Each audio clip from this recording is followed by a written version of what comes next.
يسعد لي قلبكم جميعا، إن شاء الله ألف مبروك تحرير سوريا. ولكن هلا السؤال اللي بيطرح نفسه بنفسه إنه شو بالنسبة للباسبورات السورية بالنسبة لاستخراجها أو بالنسبة للعمل بها. هلا كل مين طلع باسبور سوري حديث لساته شغال، خاصة بعد ما شاركت وزارة الخارجية إنه جميع السفارات اللي تابعة للدولة السورية لساتها قيد العمل، ولكن اللي حابب يستخرج باسبور سوري جواز سفر جديد هذا الشيء حاليا متوقف. والسبب انه عم تتم دراسة اول شيء التكلفة. كلياتنا بنعرف على النظام السابق كان حق الباسبور $800 تقريبا.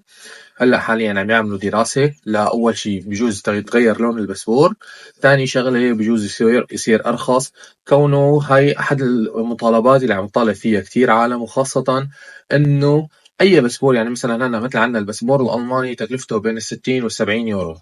ليش لحتى ندفع 800 يورو لتكلفة باسبورنا السوري؟ هاي شغلة. والشغلة الثانية واللي هي كمان كتير مهمة، نحن كشباب كان يطلع لنا الباسبور السوري لمدة سنتين أو سنتين ونص أو 3 سنين. هلأ كمان لازم نكون، أو أحد المطالبات الجديدة كمان إنه ليش ما بيكون الباسبور 8 سنين أو 10 سنوات. يعني بهي الطريقة بيتم تخفيض الضغط على الدولة. أما بالنسبة للعالم اللي عايشة بالأردن، فأعلنت السفارة السورية بالأردن، السفارة السورية الحرة بالأردن، عن تمديد الباسبورات للعالم المقيمة بالأردن ل6 شهور مجانيا. هي الأخبار بالنسبة للباسبور السوري. كان معكم فراس سيرمان، بتمنى منكم تحفظوا الفيديو وتشاركوا الفيديو. تحياتي.